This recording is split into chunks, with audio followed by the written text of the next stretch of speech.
வணக்கம். இன்னைக்கு திருமண வாழ்க்கை அப்படிங்கிற ஒரு விஷயத்துல மனக்கசப்புகளும், போராட்டமும், மன முறிவுகளும் ஏற்படுவதற்கான சாத்தியக்கூறுகள் நெறைய நடந்துகிட்டு இருக்கு. தம்பதிகளுக்குள்ள ஒரு கருத்து ஒற்றுமையை உருவாக்குறது ரொம்ப பெரிய விஷயமா இன்னைக்கு இருக்கு. ஏன்னா இன்னைக்குள்ள மீடியா அப்படி. ஒரு 4 வழிகளின் மூலம் நம்ம இந்த பிரிவினைய, மனக்கசப்ப நம்ம சரி பண்ணிக்கலாம் அப்படிங்கிறதுக்காக இந்த பதிவ போடுறேன்.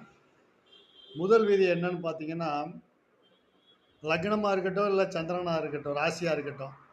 லக்னத்திற்கு 7ஆம் இடத்துல ராகு, கேது, கோச்சார ராகு, கேதுகள் பயணம் செஞ்சுக்கிருக்குன்னு வச்சுக்கிட்டீங்களா, இப்ப பார்த்தீங்கன்னா, சிம்மத்தில கேதுவும், கும்பத்தில ராகுவும் இருப்பாங்க. குறிப்பா இந்த சிம்ம ராசி, சிம்ம லக்னம், கும்ப ராசி, கும்ப லக்னம்.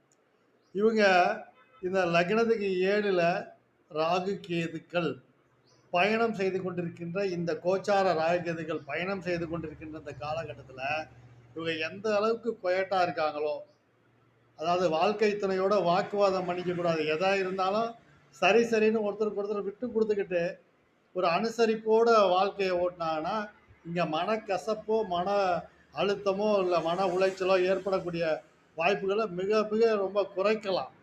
அப்படி இல்லாம எதிர்வாதம் பண்றது, போட்டி போடுறது, ஈகோ பிரச்சனை வர்றது, இதெல்லாம் வந்துச்சுன்னு வச்சுக்கங்களேன், குறிப்பா இந்த சிம்ம ராசி, கும்ப ராசி இந்த 2லயுமே அங்க ராகு இருக்காரு, இங்க கேது இருக்காரு. அப்ப லக்னத்திற்கு 7ஆம் இடம் நம்ம எடுத்துக்கிட்டோம்னா, கும்ப லக்னமா இருக்கட்டும், சிம்ம லக்னமா இருக்கட்டும், இந்த 2 லக்னங்களும் இப்ப தற்காலிகத்துல இப்ப ராகு கேது சஞ்சாரம் இப்ப நடந்துக்கிருக்கு. அதுபோல லக்னத்திற்கு 7ஆம் இடத்துலயோ, இல்ல சந்திரனுக்கு 7ஆம் இடத்துலயோ ராகு, கேதுக்கள் கோச்சார ராகு, கேதுகள் சஞ்சாரம் செய்யும்போது, ஜாதகர் எந்த அளவுக்கு கொயட்ட அமைதியா இருந்துக்கிட்டாலே, இங்க திருமண வாழ்க்கைய நம்ம தக்க வச்சுக்கலாம். மன முறிவு இல்லாம நம்ம பாதுகாத்துக்கலாம். நம்ம குடும்பத்த பாதுகாத்துக்கலாம் அப்படிங்கிறதுக்கு இது மிகச்சிறந்த வழி. ச எதா இருந்தாலும் அமைதியா போயிரணும். ஏன்னா, இந்த ராகு கேதுக்கள் திருமண வாழ்வை முறிப்பதிலும், திருமண உறவை தடுப்பதிலும் பெரும் பங்கு வகிக்கிறது. தம்பதிகளுக்குள்ள கருத்து வேற்றுமையை ஏற்படுத்துறதுல ராகு கேதுக்கள் மிகப்பெரிய வேலையை செய்யுது.